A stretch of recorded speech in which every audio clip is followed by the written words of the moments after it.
Ramadan, Ramadan, Ramadan, Ramadan, marhaban ya Ramadan. Selamat datang bulan Ramadan, bulan puasa penuh ampunan, bulan suci bagi umat Islam, bulan mulia turunnya Al-Quran, bulan suci bagi umat Islam, bulan mulia turunnya Al-Quran. Ramadan, Ramadan, Ramadan, Ramadan, marhaban ya Ramadan. Bismillahirrahmanirrahim. Assalamualaikum warahmatullahi wabarakatuh. Alhamdulillah, alhamdulillahillazi amarona an nutahhira baitahu lit-ta'ifina wal-'akifina wa ruka'is sujud. Wassalatu wassalamu ala asrofil anbiya'i wal mursalin wa ala alihi wa ashabihi wa man tabi'ahum bi ihsanin ila yaumiddin. Subhanaka la ilma lana illa ma'allamtana innaka antal alimul hakim. Rabbi syrah li sodri wa yassir li amri wa hlul 'uqdatam min lisani yafqahu qawli, amma ba'du. Pemirsa dari Muslimah BR TV dimanapun berada, semoga senantiasa dalam keadaan sehat walafiat dalam pandangan kasih sayangnya Allah Subhanahu wa Ta'ala. Mari sama-sama kita panjatkan rasa syukur kita kehadirat Allah Subhanahu wa Ta'ala atas limpahan nikmat dan karunia yang Allah berikan kepada kita semua, sehingga alhamdulillah di hari ini kita bisa bertemu kembali lewat kajian dari Muslimah dalam keadaan kita diberikan nikmat yang begitu besar, berupa nikmat iman, nikmat sehat, nikmat waktu, dan juga nikmat panjang umur. Kedua solawat dan salam kita sampaikan kepada Nabi kita Nabi Muhammad Sallallahu Alaihi Wasallam. Semoga kita umat yang mendapatkan syafaatul usma kelak pada hari kiamat. Amin ya Rabbal Alamin. Pemirsa dari Muslimah, semakin soleha, semakin dekat dengan Allah Subhanahu Wa Taala. Pada kesempatan hari ini kita akan membahas sebuah tema, cara mengendalikan amarah sesuai dengan ajaran Rasulullah Sallallahu Alaihi Wasallam. Pemirsa yang dalam hati Allah, terkadang di dalam pergaulan kita sehari-hari ada saja orang yang bisa memancing emosi kita, yang membuat kita kesal, yang membuat kita ingin membalas keburukannya dia. Nah, pemirsa, yang namanya manusia mempunyai sifat, yaitu ingin melampiaskan kemarahannya kepada orang lain. Karena marah merupakan sebuah sifat alami bagi manusia. Tetapi pemirsa, apabila kita bisa menahan amarah kita, ketika kita merasa terganggu, ketika kita merasa tersakiti, namun kita berusaha untuk mengendalikan amarah kita, maka inilah sikap yang lebih bijaksana. Bahkan ketika kita bisa menahan amarah, kita akan menjadi orang yang akan dijadikan penghuni surganya Allah Subhanahu wa Ta'ala.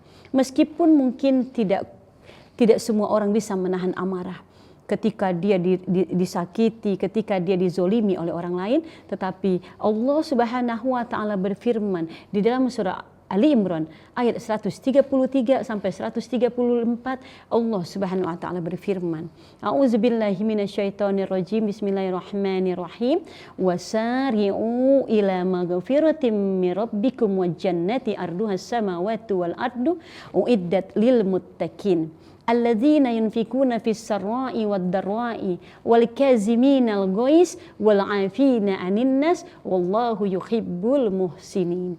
Allah berfirman dalam surah Ali Imran, di mana kata Allah, bersegeralah kamu mengharapkan ampunan dari Tuhanmu, yaitu orang-orang yang senantiasa mencari ampunan di hadapan Allah Subhanahu wa Ta'ala dan mengharapkan surganya Allah yang luasnya seluas langit dan bumi. Allah gambarkan luasnya surga begitu luas karena manusia menginginkan tempat yang luas, tempat yang lapang. Sehingga Allah gambarkan bagaimana gambaran surga di dalam surah Ali Imran ayat 133. Berharaplah kita untuk mendapatkan surganya Allah yang luasnya surga itu seluas langit dan bumi. Tentunya surga ini akan Allah berikan kepada orang-orang yang mempunyai sifat-sifat takwa. Siapa orang-orang yang bertakwa yang akan dijadikan penghuni surganya Allah Subhanahu wa taala? Allah sebutkan dalam surah Al-Imran 134, alladzina yunfikuna fisarra wad darra. Orang-orang yang senantiasa saat dia lagi lapang, dia jadi orang yang suka bersedekah. Ketika dia sempit, ketika hidupnya pas-pasan, dia pun berkeinginan untuk mengeluarkan sedekahnya. Dia ingin membantu orang lain. Inilah orang-orang yang mempunyai sifat-sifat takwa yang akan dimasukkan ke dalam surganya Allah. Dan disebutkan juga di dalam surah Al-Imran ayat 134, wal kaziminal ghaiz, orang-orang yang bisa menahan amarah.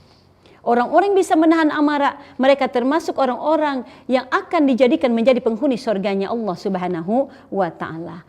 Nah, pemirsa, jelas bagi kita di dalam surah Al-Imran, Allah menyebutkan di antara karakteristik orang-orang yang akan menjadi penghuni surga, orang-orang yang alladzina yunfikuna fisarra wad darra.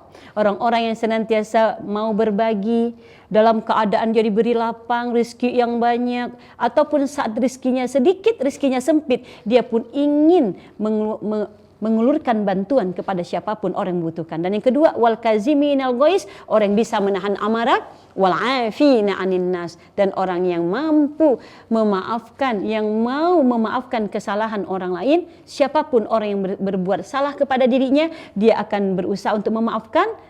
Wallahu yuhibbul muhsinin, dan Allah sangat mencintai orang-orang yang selalu berbuat baik. Orang-orang yang melakukan kebaikan, mereka lah orang-orang yang akan dicintai oleh Allah Subhanahu wa taala.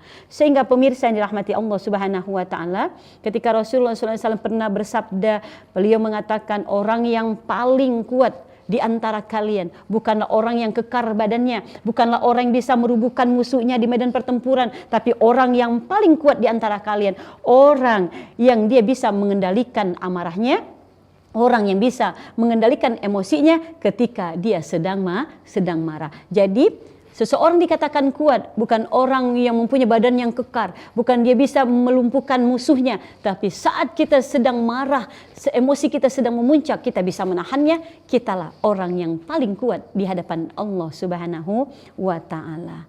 Bahkan Rasulullah pun pernah ditanya oleh salah seorang sahabat. Ketika itu Rasulullah ditanya oleh Abdullah bin Amr, beliau berkata, "Ya Rasulullah, berilah aku nasihat untuk aku bisa melakukan amal-amal soleh agar aku menjadi orang yang diridhoi oleh Allah Subhanahu wa taala." Kemudian Rasulullah SAW pun menjawab, kata baginda Nabi, la takdob, jangan marah. Kemudian sahabat ini bertanya lagi, apalagi Rasulullah amal yang bisa aku kerjakan? La takdob. Sampai berulang-ulang Rasulullah menyampaikan sabda Rasulullah, karena Rasulullah tahu sahabat yang bertanya ini orang yang mudah marah, orang yang gampang terpancing emosinya. Rasulullah katakan, la takdob, jangan engkau marah, jangan engkau marah. Nah, pemirsa yang dirahmati Allah Subhanahu wa taala, bahkan Rasulullah SAW memberikan kepada kita contoh suri tauladan yang baik. Apa contoh suri tauladan Rasulullah yang patut kita tiru ketika Rasulullah bisa menahan amarahnya? Tentunya pemirsa, kita akan lanjutkan setelah jeda yang berikut ini, tetap di Diary Muslimah.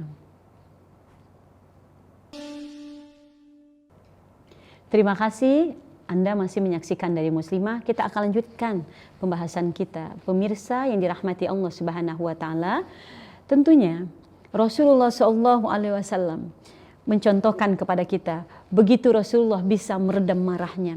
Karena pada suatu hari ketika Rasul berkumpul dengan para sahabat, Rasulullah sedang berdakwah, tiba-tiba datang seorang dari kaum Badui. Ketika dia berkumpul dengan Rasulullah, dia kemudian keluar dari kelompoknya para sahabat, dia buang air kecil di dinding masjid. Ketika itu para sahabat merasa jengkel dengan perbuatan orang Badui ini. Tetapi Rasulullah dengan begitu tenangnya, dengan begitu kelembutannya, beliau mengatakan kepada para sahabat, jangan kalian marah. Biarkan orang Badui ini menyelesaikan buang air kecilnya. Ambil air seember, kalian siram bekas kencingnya. Nah, begitu Rasulullah senantiasa tidak pernah marah kepada siapapun. Meskipun yang pernah berbuat zalim kepada Rasulullah, Rasulullah tidak pernah melampiaskan kemarahannya. Sehingga yang pemirsa yang dirahmati Allah Subhanahu wa taala, Rasulullah SAW bersabda, la takdob walakal jannah. Jangan marah, maka surga untuk kalian. Jadi ketika kita bisa menahan marah, maka kita akan mendapatkan surganya Allah Subhanahu wa taala. Pemirsa yang dirahmati Allah Subhanahu wa taala, jika ada seseorang yang terganggu oleh orang lain sehingga dia terpancing kemarahannya, maka dia bisa menahan marahnya, apa ganjarannya di sisi Allah Subhanahu wa taala? Tentunya dia akan mendapatkan surganya Allah Subhanahu wa taala. Bagaimana Rasulullah mengajarkan kepada kita 14 abad yang lalu. Bagaimana caranya agar kita bisa menahan amarah kita, agar ketika kita marah kita bisa menahan diri kita untuk tidak melampiaskan kemarahan kita. Ada beberapa cara yang diajarkan oleh baginda Nabi kita Muhammad SAW agar kita bisa menahan amarah kita. Yang pertama, ketika kita sedang marah, ketika kita sedang kesal dengan siapapun yang memancing kemarahan kita, maka saat kita lagi marah, ingin melampiaskan kemarahan kita, maka Rasul mengajarkan baca ta'awuz. Ucapkan a'udzubillahi minasyaitonirrajim. Kita berlindung kepada Allah, mohon perlindungan kepada Allah. Kita minta agar kita diberikan perlindungan oleh Allah Subhanahu wa taala. Kemudian kalau seandainya ketika kita baca ta'awuz marah kita belum hilang, Rasulullah mengajarkan kepada kita hendaklah kita diam. Diam pemirsa. Jangan sampai kita ketika marah, ucapan yang keluar dari mulut kita, ucapan-ucapan yang tidak baik, kita diamkan seluruh tubuh kita. Jangan sampai kita berbicara, karena jika kita diam, maka insya Allah diam itu akan menjauhkan kita dari hal-hal yang tidak baik. Kata Rasulullah SAW, jika salah seorang dari kalian marah, hendaklah mereka diam. Jadi dianjurkan setelah kita baca ta'awuz, kita diam. Jangan sampai kita menggerak-gerakkan seluruh tubuh kita, jangan sampai kita berusaha untuk diam. Dan yang ketiga, duduk. Apabila kita marah dalam kondisi kita berdiri, maka dianjurkan oleh Rasulullah kita duduk. Terkadang malah kebalikannya. Ketika kita marahnya duduk, maka kita langsung berdiri, kita langsung jalan. Kita ambil batu, kita ambil kayu. Nah, ini tidak dianjurkan. Rasulullah mengajarkan ketika kita marah saat posisi kita lagi berdiri, dianjurkan kita duduk untuk lebih menenangkan hati kita. Dan kalau kita ketika marah dalam keadaan duduk, dianjurkan kita untuk berbaring. Nah, inilah sunnah Rasulullah. Yang pertama baca ta'awuz, yang kedua diam, dan yang ketiga kalau posisi marah kita dalam keadaan berdiri, maka disunahkan kita duduk. Dan ketika kita marah dalam keadaan duduk, maka disunahkan kita untuk berbaring. Kalau kita biasanya pemirsa marah dalam keadaan berbaring, langsung seketika itu berdiri, langsung jalan-jalan kemana-mana, ambil batu, ambil kayu, ambil segala sesuatu yang bisa kita lemparin kepada orang yang kita marahin. Nah, kalau kita ingin marah kita bisa kita redam, maka posisi kita berdiri, kita duduk. Ketika kita duduk, kita berbaring. Mudah-mudahan marah kita akan seketika itu bisa mereda. Kalaupun ketika posisi sudah kita rubah, marah kita belum hilang, apa yang diajarkan oleh Rasulullah SAW, hendaklah kita berudu. Kenapa berudu? Pemirsa yang dirahmati Allah. Karena sesungguhnya kata baginda Nabi, marah itu berasal dari setan. Marah itu berasal dari setan. Dan setan itu Allah ciptakan dari api. Dan api itu bisa padam kalau disiram dengan air. Makanya pemirsa, ketika kita marah, kalau seandainya kita sudah merubah posisi kita dari berdiri jadi duduk, dari duduk kita berbaring, marah kita belum hilang, kekesalan kita belum bisa hilang juga, maka buru-buru kita beruduk. Beruduk seperti kita mau melaksanakan sholat, agar kemarahan kita bisa diredakan. Dan setelah kita beruduk, Rasulullah mencontohkan kepada kita dianjurkan untuk melaksanakan sholat, minimal sholat sunnah 2 rakaat. Karena ketika orang sholat, ketika dia baca takbir, dia benar-benar telah menyerahkan seluruh dirinya, merendahkan dirinya di hadapan Allah Subhanahu wa taala. Belum pernah kita melihat ketika ada orang marah, kemudian dia beruduk, dia sholat, saat dia sholat marah-marah. Belum pernah kita menjumpai siapapun orang yang sholat dalam keadaan marah. Ada enggak kita melihat orang sholat, Allahu Akbar, Sami Allahu liman hamidah? Kan enggak ada pemirsa. Tentunya orang ketika sholat, dia jadi orang yang merendahkan dirinya di hadapan Allah. Dia mengucapkan takbir, Allahu Akbar. Hilang seketika itu kemarahan dalam dirinya. Jadi pemirsa, setelah kita beruduk, laksanakan sholat 2 rakaat. Dan yang selanjutnya, yang ketujuh, untuk mencontoh Rasulullah dalam hal kita untuk menahan amarah, bertafakur. Kita mudah-mudahan senantiasa berintrospeksi diri.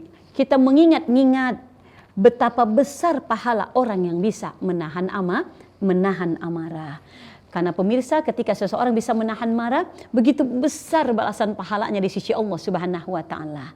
Pemirsa yang dirahmati Allah Subhanahu wa taala, jadi kalau kita ingin menjadi penghuni surganya Allah, berusaha untuk senantiasa bisa menahan amarah kita, mengendalikan emosi kita, karena menahan marah termasuk salah satu perbuatan yang mulia yang akan mengantarkan kita menjadi penghuni surganya Allah Subhanahu wa taala. Kita akan lanjutkan setelah jeda yang berikut ini, tetap di Diary Muslimah. Pemirsa yang dirahmati Allah Subhanahu wa taala.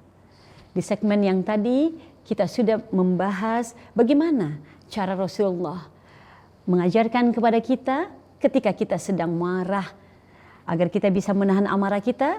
Mudah-mudahan kita bisa mengamalkan dalam kehidupan kita sehari-hari. Karena pemirsa, ketika kita mengetahui begitu besar keutamaan bagi orang yang bisa menahan amarah, orang yang bisa menahan amarah, dia akan diberikan keistimewaan oleh Allah Subhanahu wa taala. Dia akan diberikan kebaikan oleh Allah, baik di dunia, lebih-lebih kebaikan nanti di akhirat. Apa keistimewaan? Apa kemuliaan yang Allah berikan kepada orang yang bisa menahan marah? Tentunya orang yang menahan marah, orang yang kuat. Yang kata Rasulullah, tahukah kalian siapakah orang yang paling kuat di antara kalian? Orang yang paling kuat bukan orang yang bisa merubuhkan musuhnya di medan pertempuran. Orang yang paling kuat bukan orang yang badannya kekar, tapi ketika dia sedang marah, dia bisa menahan amarahnya. Inilah orang yang paling kuat di hadapan Allah Subhanahu wa taala. Dan yang kedua, orang yang bisa menahan amarah, dia akan diberikan keistimewaan oleh Allah Subhanahu wa taala. Tentunya keutamaan, keistimewaan yang dia dapatkan di alam dunia ini, yaitu orang yang menahan marah akan menghindarkan dirinya dari penyesalan. Orang yang bisa menahan marah, pemirsa, maka dia akan sedikit menyesal di kemudian hari. Karena kenapa? Ketika kita marah, ketika kita sadar, di kemudian hari kita menyadari saat kita marah, maka orang yang marah, orang yang paling banyak menyesal nanti di kemudian hari, baik itu penyesalan yang paling ringan, lebih-lebih penyesalan yang paling berat, ya, atau yang paling besar. Apa penyesalan yang paling ringan? Apa contoh penyesalan yang paling ringan yang akan dirasakan oleh orang yang tidak bisa menahan marah? Tentunya kalau orang yang bisa menahan marah, dia akan terhindar dari penyesalan yang ringan. Salah satu penyesalan yang ringan yang bisa dihindari oleh orang yang bisa menahan marah, ketika dia sadar, pemirsa, maka dia akan merasakan saat dia marah, muka yang paling buruk, muka yang paling jelek. Tentunya muka saat orang sedang marah, matanya melotot, mukanya merah, bibirnya bimoli. Apa itu bimoli? Bibir monyong 5 cm, jidatnya mengkerut, ucapan yang keluar dari lisannya penuh dengan sumpah serapah. Kalau seandainya kita tidak bisa menahan marah, maka perbuatan-perbuatan kita ini akan menjadi penyesalan kita seumur hidup. Dan ucapan kita yang sudah keluar tidak bisa ditarik lagi. Mungkin orang yang kita marahin, mungkin dia memaafkan kita, tapi kata-kata itu tidak akan pernah hilang dari ingatannya dia. Tentu orang yang bisa menahan marah terhindar dari penyesalan yang ringan. Salah satunya ketika kita sadar, maka kita tidak akan menyesal. Dan orang yang marah dia akan menyesal, dia akan merasa mukanya saat marah muka yang paling buruk, muka yang paling jelek. Dan tentunya orang yang marah, ketika dia marah, dia mengucapkan kata-kata yang tidak baik, ini akan menyakiti hati orang yang dia marahi. Bahkan ketika seorang suami marah kepada istrinya, dikhawatirkan akan keluar kata-kata talak atau cerai dari suaminya. Nauzubillah min zalik. Makanya dengan kita menahan marah, apa keutamaan yang kita dapatkan di dunia ini? terhindar dari penyesalan, meskipun penyesalan yang ringan, yaitu kita tidak menyesal dengan perbuatan kita saat kita marah. Dan yang kedua, keistimewaan, keutamaan orang yang bisa menahan amarah. Kata baginda Nabi SAW, dan juga Allah Subhanahu Wa Taala telah sampaikan di dalam Al-Quran, orang yang bisa menahan amarah, maka dia akan mendapatkan janji Allah berupa surganya Allah Subhanahu Wa Taala. Sebagaimana firman Allah dalam surah Ali Imran ayat 134, alladzina yunfikuna fis sarra'i wad darra wal kaziminal ghais wal 'afina 'anin nas, yaitu orang-orang yang bisa menahan amarah, yang bisa memaafkan kesalahan orang lain, maka baginya surga yang luasnya seluas langit dan bumi. Orang-orang yang lapang dada, orang-orang yang akan mendapatkan kelapangan hidup di dunia, lebih-lebih kelapangan hidup di akhirat, yaitu berupa surganya Allah yang luasnya seluas langit dan bumi. Karena pemirsa, hidup ini jangan gampang baper.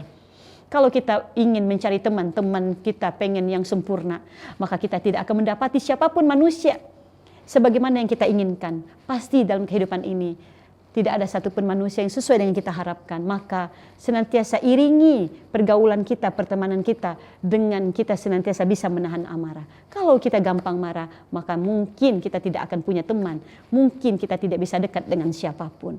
Pemirsa yang dirahmati Allah Subhanahu Wa Taala, dan di dalam hadis Rasulullah SAW bersabda, barang siapa yang bisa menahan amarah, barang siapa yang bisa menahan marah padahal dia mampu untuk membalasnya. Dia marah, dia kesal, padahal seketika itu dia mampu untuk membalasnya. Contohnya seperti apa? Seandainya seorang majikan marah kepada pembantunya, tapi ditahan. Seorang atasan marah kepada bawahannya, dia tahan. Maka orang yang seperti ini akan dipanggil oleh Allah nanti pada hari akhirat. Dia akan dipanggil oleh Allah dan dia dihadapkan kepada seluruh makhluknya Allah. Kemudian Allah panggil orang yang bisa menahan marah ini, yang saat itu dia bisa melampiaskan marahnya. Allah akan panggil, Allah panggil namanya, dan Allah akan katakan kepada orang tersebut, dia boleh memilih bidadari mana saja yang dia sukai. Masya Allah. Orang yang bisa menahan amarah ketika di dunia ini, maka kelak pada hari akhirat, orang ini Allah perkenankan untuk memilih bidadari-bidadari yang mana yang dia inginkan. Masya Allah. Bidadari yang begitu cantik jelita. Orang yang bisa menahan amarah, Allah perkenankan, silakan kamu pilih, kamu ingin bidadari yang mana. Itulah di antara balasannya bagi orang yang bisa menahan amarah. Dan tentunya orang yang bisa menahan amarah, maka orang yang menjalankan wasiat Rasulullah SAW. Karena ketika Rasul ditanya oleh seorang sahabat, ya Rasulullah, berikan aku sebuah nasihat, berikan aku sebuah amalan yang bisa aku amalkan yang bermanfaat bagi diriku. Rasulullah pun menjawab, la takdob, jangan engkau marah, jangan engkau marah. Berarti orang yang bisa menahan amarah, dia telah menjalankan wasiat dari Nabi kita Nabi Muhammad Sallallahu Alaihi Wasallam. Dan orang yang bisa menahan amarah, hatinya dipenuhi dengan keimanan.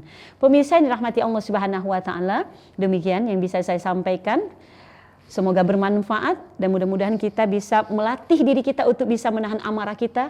Karena bagaimanapun juga marah akan menimbulkan sesuatu yang tidak baik bagi kita, lebih-lebih bagi orang yang kita marahi.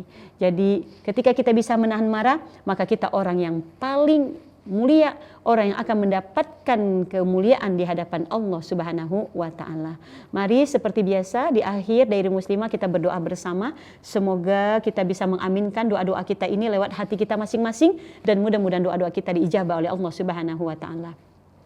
A'udzubillahi minasyaitonirrajim. Bismillahirrahmanirrahim.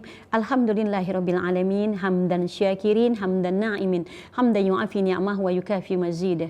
Ya Rabbana lakal hamdu kama yanbaghi li jalali wajhikal karim azimi sultani. Allahumma shalli ala sayyidina Muhammad wa ala ali sayyidina Muhammad. Allahumma inna nas'aluka ridhaka wal jannah wa na'udzubika min sakhatika wan nar. Allahumma rabbana taqabbal minna salatana wa siyamana wa qiyamana wa ruku'ana wa sujudana wa tasbih tasbihana wa tahlilana wa qira'atana wa tahassuana wa ta'abudana wa tammim taksirana ya Allah ya arhamar rahimin. Rabbana taqabbal minna innaka antas samiul alim wa tub alaina innaka antat tawwabur rahim. Rabbana atina fid dunya hasanah wa fil akhirati hasanah wa qina azabannar wa dakina jannata ma'al abrar ya azizu ya ghaffar ya rabbal alamin. Wa sallallahu ala sayyidina Muhammadin wa ala ali sayyidina Muhammad. Subhana rabbika rabbil izzati amma yasifun. Wassalamun alal mursalin walhamdulillahi rabbil alamin. Amin ya rabbal alamin. Demikian wallahul muwafiq ila aqwamit thoriq. Wabillahi taufiq wal hidayah. Wassalamualaikum warahmatullahi wabarakatuh.